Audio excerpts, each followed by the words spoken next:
to Unleash Your Inner Goldilocks, how to get it just right. Thank you so much for joining us on another episode for a invigorating and wonderfully exciting conversation. I cannot wait to get started with you. Now, if we can take a moment and think about what Goldilocks symbolizes for us and what is unleashing the inner Goldilocks remind us of.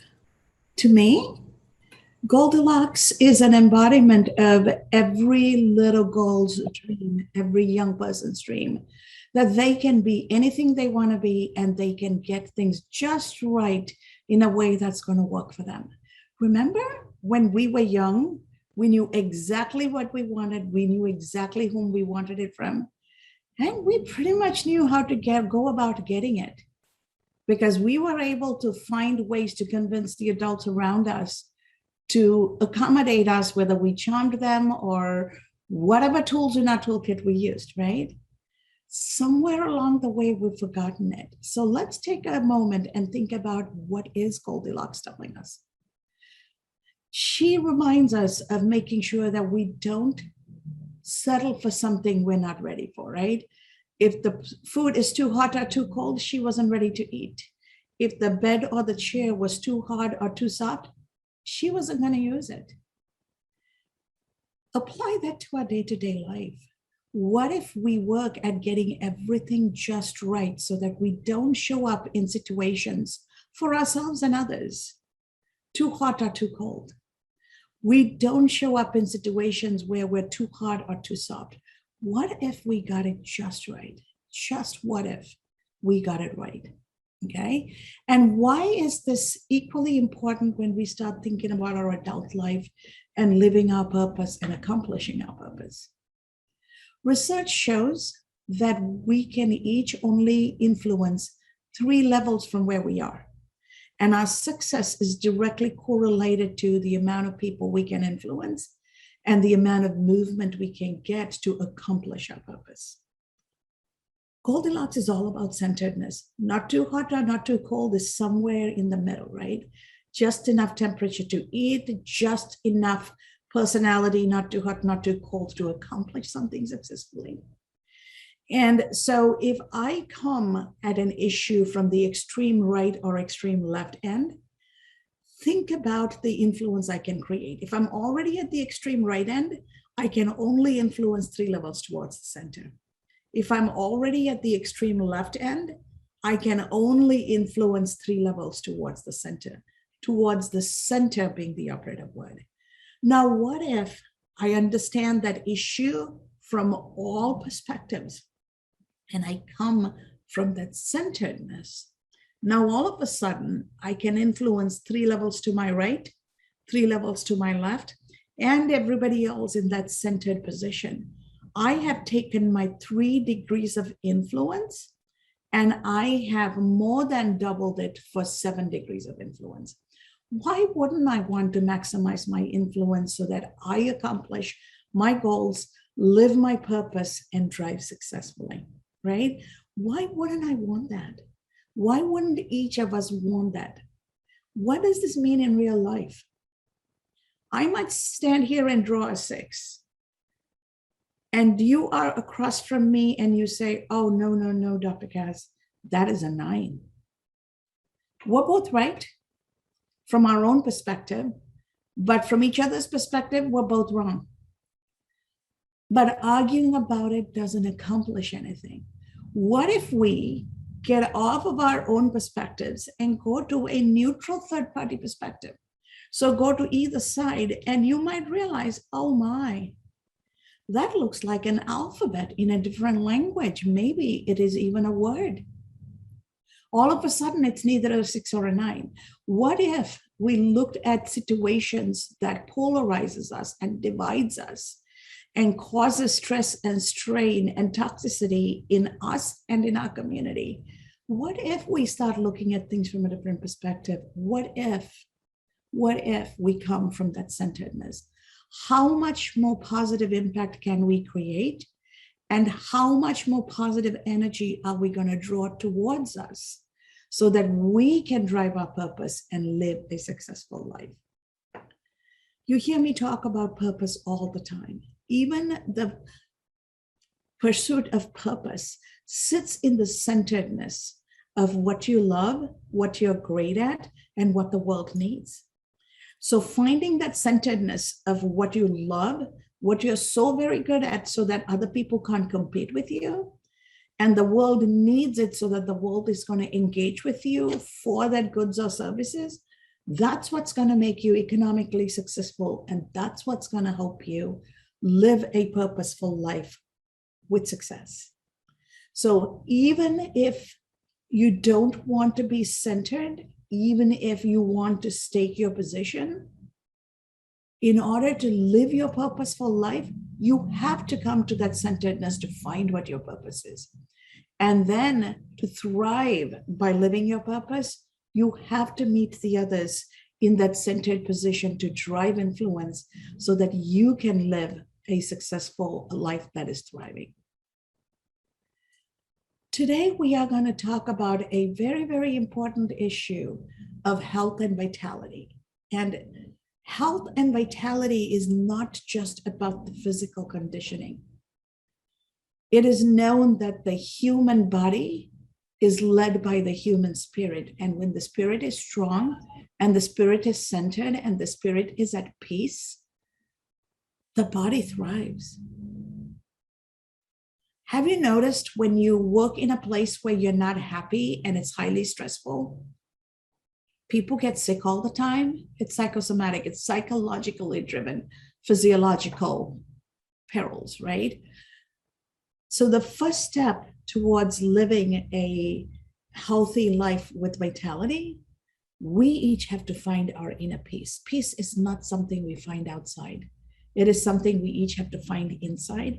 And when we find that peace inside, our soul is calm, our spirit is calm, and therefore our life journey becomes happy. Peace drives happiness, and from that happiness comes health and vitality from the inside out. So as I talk about in my book, find your Zen zone and stay there. Nothing and no one should be given the key to your inner sanctum, because it is something that comes from inside of you, and you do not want somebody else tinkering with it. Take on the challenge to vitality. We all have challenges that come up in life, whether it is things that threaten your peace, things that threaten your physical well-being, things that actually kind of gets you off balance in terms of spiritually, psychologically. But take a moment and figure out how you are going to take on the challenge. Because if you master the art of turning your obstacles into a stepping stone to success, you have mastered the art of resiliency, and you are going to be living an ennobled life. These are the two concepts I talk about in both my international best-selling #1 books. And we've talked about it in the past. We will continue to talk about it. And you are going to see and hear a wonderfully amazing author who is going to bring her own insights and her own thoughts into this conversation. And think about how you can turn every one of your obstacles into a stepping stone for your success. Because every challenge is exactly like the pressure that is put on carbon that turns that carbon into a diamond. How are you going to get polished? How are you going to deal with that stress? And how are you going to shine? And that requires keeping perspective during the journey. Life is a prism. Adjust your perspective to enjoy the rainbow, because if all you see is the white light or the absence of light, then life is going to be very boring. But if you can somehow find it in you to be resilient and see the diffracted light and every color contained in that light, then life is going to be just as joyful and rich as that rainbow. To have this conversation with me on Journey to Health and Vitality, I am so excited to have Seema Giri. I would call a friend and a fellow author, and somebody I have tremendous amount of respect for. Seema, welcome to the episode. Thank you so much, Kasuri, for having me here. I'm so excited to be here. Let me give you guys a brief introduction, very brief introduction of who Seema is. Seema is a two-time, not once, two-time #1 internationally best-selling and award-winning author. She has co-authored The Authorities with the New York Times best-selling author, Dr. John Gray. And through her journey of being bedridden from 3 forms of autoimmune disease, Seema realized the power of stories of overcoming challenges. And she has taken her life challenge and turned this into a beautifully resilient journey. And not only has she emerged out of this as a wonderfully colorful butterfly, she's helping others do that. She's influencing others and she's helping others shape their lives. And she comes to us from India by way of United States, and the amazing cultural dimension of coming from the East and the West is just like me. She has seen both extremes of that cultural spectrum, and she can help you navigate that very, very carefully as well as in an enjoyable way. So please welcome Seema Giri to the episode. And Seema, let's take a moment and have you give a brief intro of what brought you to this place of health and vitality and wanting to be there to support and help others find their own health and vitality to live their purpose. Yes, wow, Kasuri, as you mentioned, I was bedridden with chronic pain, 3 types of autoimmune issues, fibromyalgia, rheumatoid arthritis, and hypothyroid. And after the birth of my son, that's when I became bedridden, and my doctors told me my life was going to be this way. That's all I had to look forward to, and it would make me as comfortable as possible. And my inner gut, something just told me that that's not true, that's not the case. And with the experience and research they had at that time, that's what they believed. But our gut doesn't need any kind of research. And Mhm. it's so important I realized the importance of listening to your instinct at that time. So I followed my gut, I followed my instinct, despite everyone saying, no, it's not possible. People even laughed at me. They're like, what do you know? You're just an ordinary person, and the experts are telling you that this is not going to happen. But for my son, for the love of my son, for having a better life for him, for being wanting to be involved in his life, I figured out a way. And when I healed and I was able to do everything that I wanted to do in the way that I wanted to do, I realized there's so many other, particularly women, men also, but particularly women who are paralyzed, who are bedridden in ways, not literally maybe bedridden, but they're not able to move forward in their life in the way that they should be, in the way they're meant to be, because someone told them it wasn't possible. So this is what I want to share with others, that listen to your gut. If your gut is saying it's possible despite all evidence that it's not, follow that, because that's how we break, that's where innovation comes in, right? That's until something has been done, until you travel the path less traveled, no one really knows, and you can be that person, and you could lead a life full of health and vitality, a fulfilled life from where you are. So that I was love, my main drive. I love how you integrated innovation into that thought, because when we are challenged and when we are being told there is no way for you to accomplish this, you're not good enough, you don't have the tools, this is not how things get done in this world, and to have that inner courage and that inner purpose to then go outside the box and innovate, that truly becomes that magical formula to unleash your potential, to unleash your inner Goldilocks, right? And how did that feel when you took on the challenge and you went on to accomplish what you had your heart set on, because your spirit was much stronger than your body, and your spirit took your body for the journey. How did that feel? I have to tell you, Kasturi, it feels great now to have accomplished that. But during that time, it was scary because most of the time I was on my own. I didn't know what to do and how to do. I just followed my gut. And when I did that, people started coming in my life and to be a guide, to be a resource, to help. But at that time, I was confused. I didn't know where to turn. I didn't know if it was going to be possible.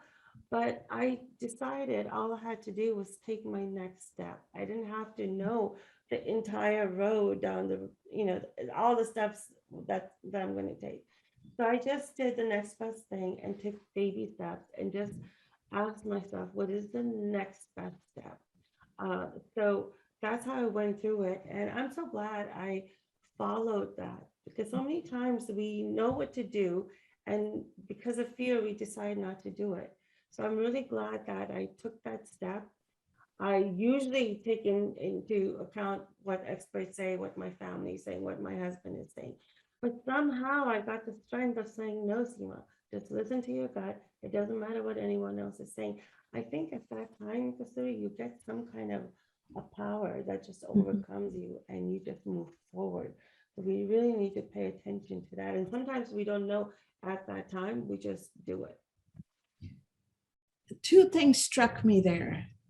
One is listen to what your spirit is telling you and use that as the power, the energy that you are going to put out in the world to seek what you're going after. And the second part is when you put that right energy out there, the universe sends you the right people. Two reasons it strikes me is today is Gandhi Jayanti, Gandhi's birthday.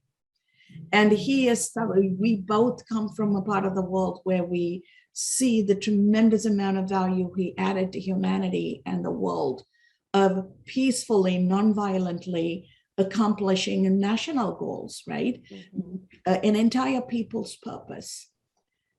And he lived in a place and a time where everybody told him this is not possible. The only way to win a war is blow people up and shoot people and kill and take hostages. But that's not the path he took. And so we have so many role models who have gone before us: Gandhi, Nelson Mandela, Dr. Martin Luther King, so many others who walked this path. And who are the people you took inspiration from? Or was it something, a divine power, that divine influence that guided you to embrace that positive energy and take one step at a time? Because you do not need to know your destination. All you need to know is take one step at a time. Because I have to tell you, it was more of a divinely led thing at that time. Because at that time, we did not, this was like in 98, 99, we did not have internet readily available. So we relied on magazines and library. And in the condition that I was in, I wasn't really able to even go to the library. So it was a divinely led thing that really forced me to go that way. And it's hard sometimes when you are in that really challenged position to not only go with your own instincts to try and explain to people. There is this divine energy, this divine power that is influencing me, and I need to follow it, because not everybody's going to understand. It is between you and your inner spirit and your maker, right? How did the people around you deal with it? And what gave you the ability to, in spite of getting support or getting pushback, to push on? Because in there is a nugget that most people are trying to figure out how to get. Yeah. So at that point, it was like, what difference does it make, right? If I'm destined to be this way, then I'm destined to be this way. But what if I try? It's not hurting anyone. It's only me, right? If it doesn't work, I'm the one who's most disappointed. Everyone else would be like, we told you so. Yeah. But it's like, I realized the doctors are experimenting anyway, right? Because I Mhm. was told that, before I was correctly diagnosed, 11 doctors told me I was a hypochondriac, but let's try the depression medicine. Let's try anxiety medicine. So I was like, at one point you're saying it's all in my mind. The next thing you're saying, let's experiment with these different medications, right? And they eventually went on to 25, 30 medications. So to me, it was like, okay, let me just experiment as well. It's my body, it's my mind, right? So I get to experiment as well. So with that, no one really could say anything. What can you say with that? It's like they're experimenting, let me experiment. You know, if nothing else, it won't work. We'll be back to where we are, right? Mhm. It was going to be more disappointing for me than anyone else. Then I had a really good family friend, Veena Singla, who really knew about healthy lifestyle, whole food eating, and she guided me through all of that, which made a huge difference. So she was one of my sounding boards and my stand who would say, Seema, you need to take control of your own life. Doesn't matter what anyone else says. You need to try different things. You need to keep your mind, sound and straight and focused on what you need to do. So she was uh, one of my strongest pillars that kept me in line and that gave me that kind of a support that I needed at that time. And that is so important to have that one or two people in your corner who Yeah. truly believes in you, and whether they fully understand or not, because they love you and because they believe in you, they just show up. Yes. And all we need is one or two of those people in our lives. That those are the ones in our generation we call friends, right? It's not the 5,000 people who are Facebook friends. They don't show up when we are sick. They don't bring a cup of soup and leave it on your front door and walk away without a thank you because you're going to open and take it when nobody is there, right? Yeah. So, what is your word of advice for individuals who are truly struggling? We are living in an age of a global pandemic. There is fear of what's going to happen to me. There's a fear of should I take the vaccine or not? The fear of who am I going to infect? The fear of if I don't get the vaccine, can I go to work? Every side of the issue, every aspect is fraught with tension and stress. And everybody's trying to figure out what is the world going to be like tomorrow. So, in the middle of all of this uncertainty, your experience is a true beacon of hope for people to aim at something. What guidance would you give them? What piece of advice do you have for them? Oh, that's a very good question. I always say, acknowledge where you are right now. Acknowledge that because sometimes we don't want to acknowledge where we are. We don't want to accept where we are right now. You don't have to like it, but just acknowledge and accept that this is the state of my life today. This is what's happening. And so when I did that, I acknowledged the situation I was in, took a deep breath and said, okay, what's next? What's right for me? So you could be in a family and like my family, right? Their reality was very different from mine. And even though we were connected, there's still individual things that is correct for us.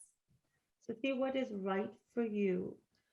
Really tune in and see what is your gut saying.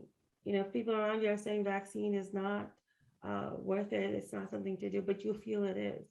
Honor that. We need to start honoring ourselves and knowing what's right for ourselves. And that just activates that inner power that you have, that inner belief, the inner wisdom. It rises up to the top where you can hear, like you were calling it the spirit. And that helps us achieve what we need to, that is right in our journey, which is right in for us. So you really need to tune in, shut out the noise. And it's okay. Sometimes we're afraid to take certain steps because we're afraid that we'll make a wrong decision. Mhm. Well, the good news is, just as soon as you made this decision that you realize is wrong, you can quickly turn that around and make another decision to make it right, Absolutely. you know? And that was my biggest thing because I did not take decisions for a really long time because I didn't want to make the wrong one. Mhm. But it's important to be in action, because unless you're taking action, taking those small steps, you're not going to know what's right or wrong. And sometimes the steps feel it's wrong, but it's right. And that's amazing you said that, because it's very much like driving, right? As Mhm. long as I know tentatively which direction to go, we can course correct till we get to our destination.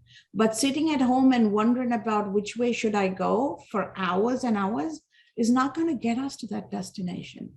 Exactly. And if we can develop our mind and our spirit and our confidence to function like the GPS system on the car or on our phone, then it allows us to navigate. I always think of life as a navigation with a GPS system. And the GPS system is the combination of our heart, mind, body, and spirit. So our entire persona is guiding us. And I love how you explain this, saying, honor yourself and take that first step.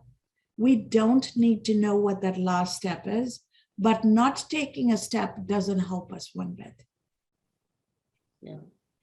And So what, sometimes, oh, go ahead. I was going to say, sometimes the steps we feel is wrong is Mhm. actually right, because that's what you're supposed to take on your journey. And you end up at the right place.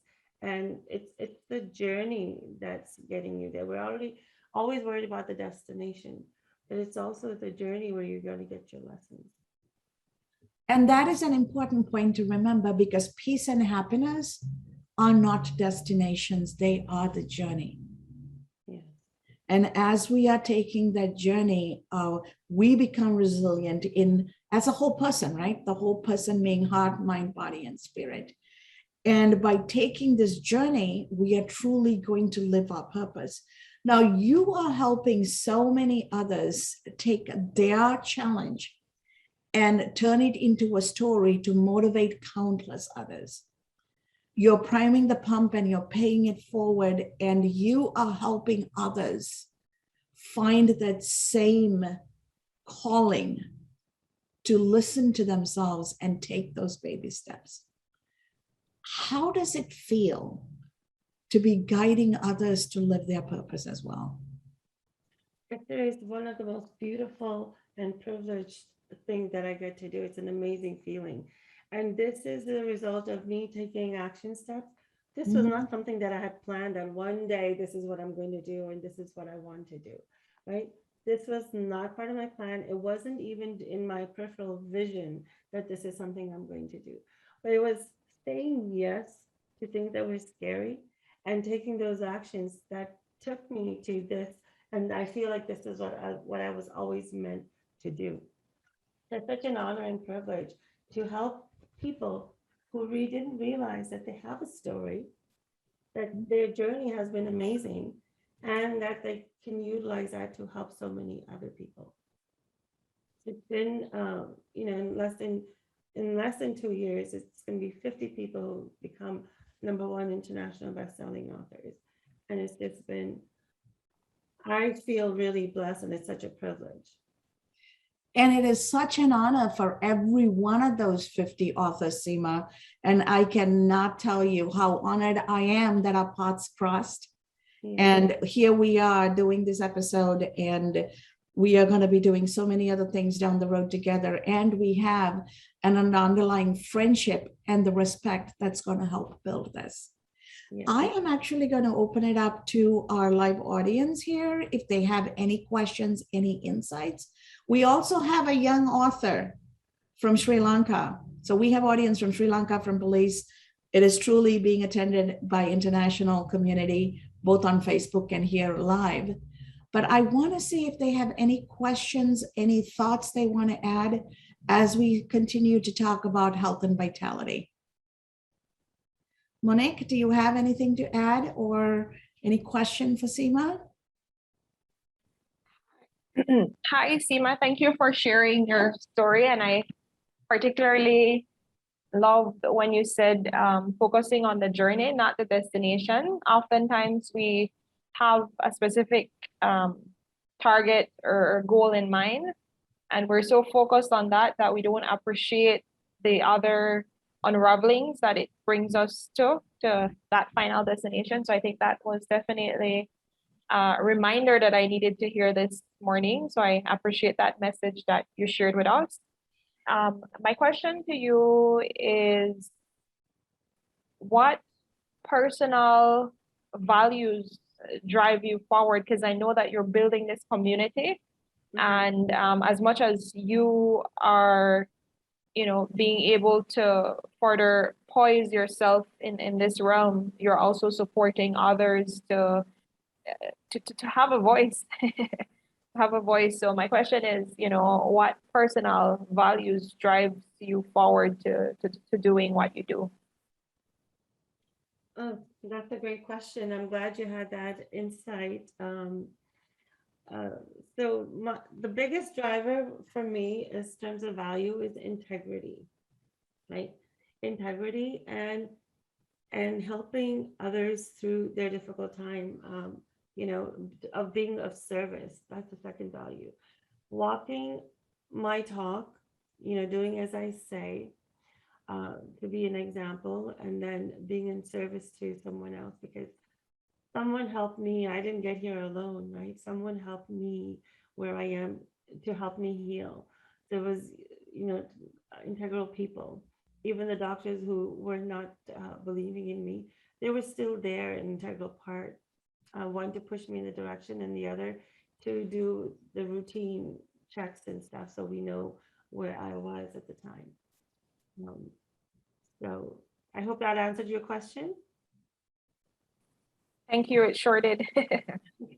Amazing question, Monique, and very thoughtful response, Seema. I truly value that. And I know the audience who are going to go and listen to this on YouTube and engage in this conversation asynchronously, they are going to derive so much value out of this. And it resonates with me that you mentioned we don't take this journey alone.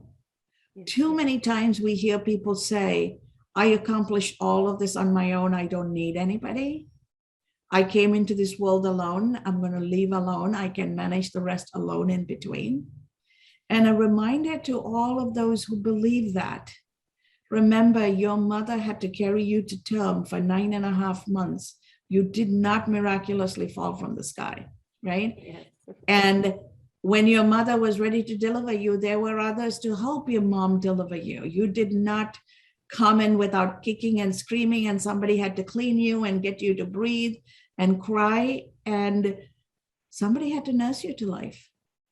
And the day our life ends, whether we are from a culture that cremates or we're a culture that buries, somebody, 3 or 4 people are going to have to carry you to your final resting place. So no, we do not come alone. We do not go alone. Every aspect of our life is supported by somebody. And truly the success of life, Seema, as you have been talking, is predicated in knowing who those people are and putting that positive energy out to surround ourselves with those people, because the energy we put in will bring the right people in.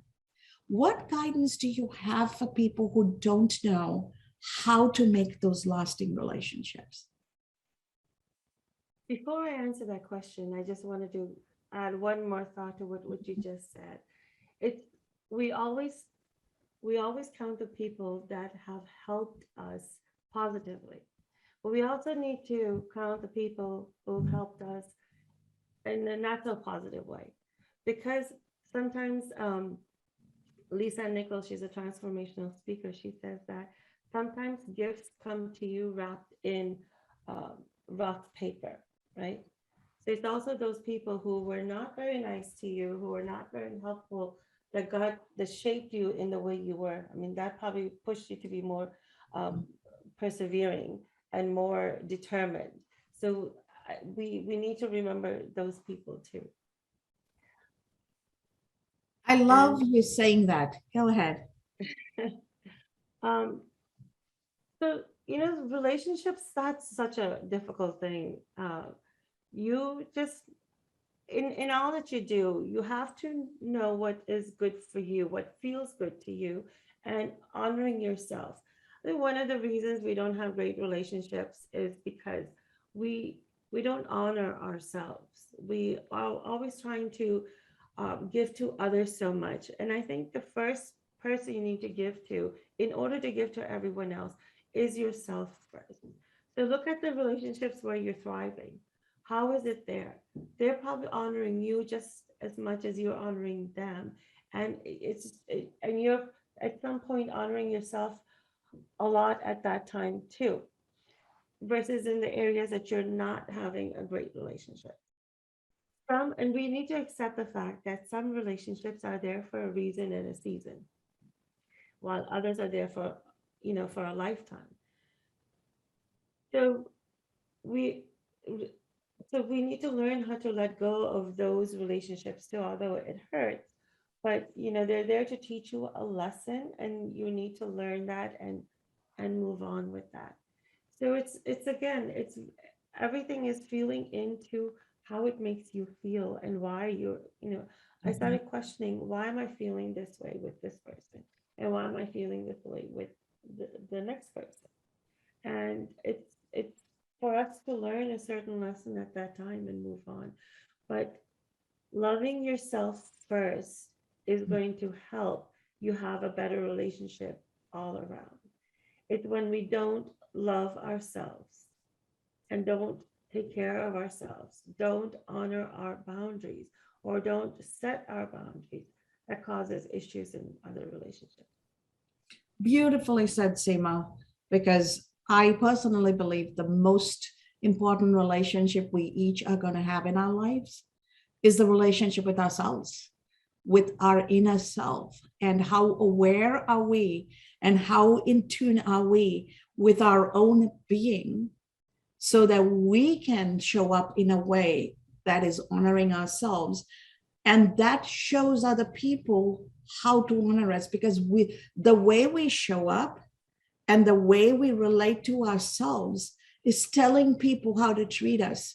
Most people forget that. If I don't believe I'm important, if I don't believe my feelings matter, if I don't believe that I need to be treated with value and respect, why should somebody else? Why should somebody else? If I don't believe I deserve something, why should somebody else think I deserve something? And so a lot of times the energy we put out there is what attracts the relationships. And I so appreciate you repeatedly using the phrase, honor yourself. So I will repeat and emphasize Seema's message here. Honor yourself, because the way you honor yourself, you're giving other people permission to honor you and treat you.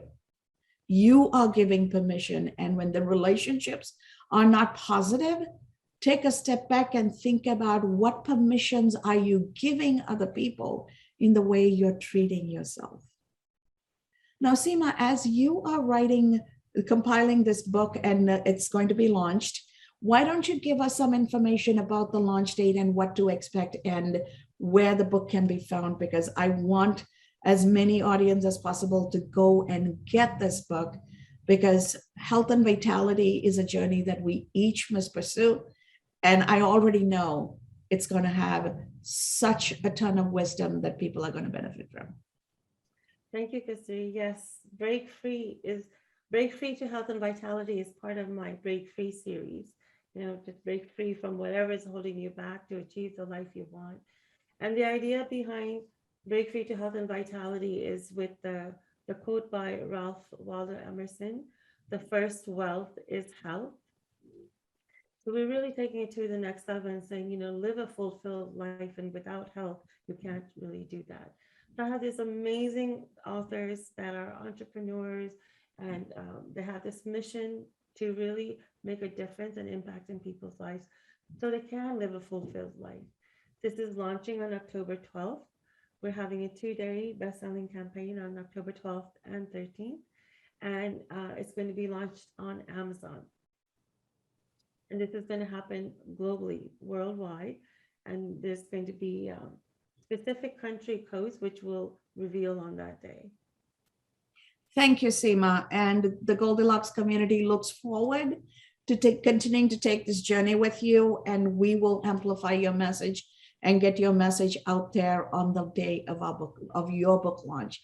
So we're super excited, and we cannot wait to have you back on this program, have some of the authors of the book here to talk about their journey, and also learn from those stories so that we each grow, right? We are all growing, and we all have to make an impact in our own lives. This is not a one and done. So the more we learn, the more we collaborate, the more relationships we build, the more joyful and thriving our life is going to be. So thank you so much for spending today with us, Seema. So excited to have had you here, shared your thoughts and learned from you. And we cannot wait to have you back and have this conversation continue in so many other areas in terms of honoring ourselves and living our purpose. Any closing thoughts you have for our audience?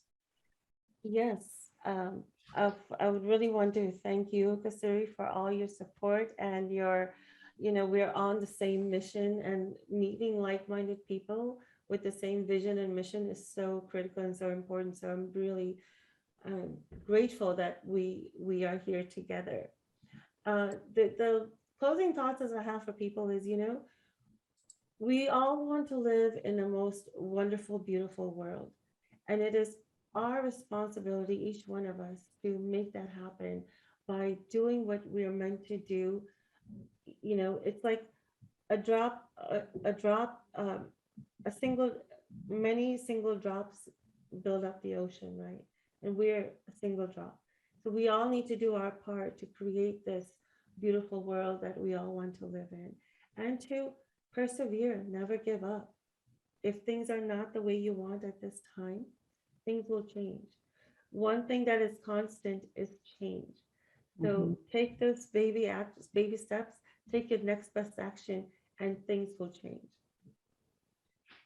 Thank you so much, Seema. That is such a wonderfully amazing closing thought.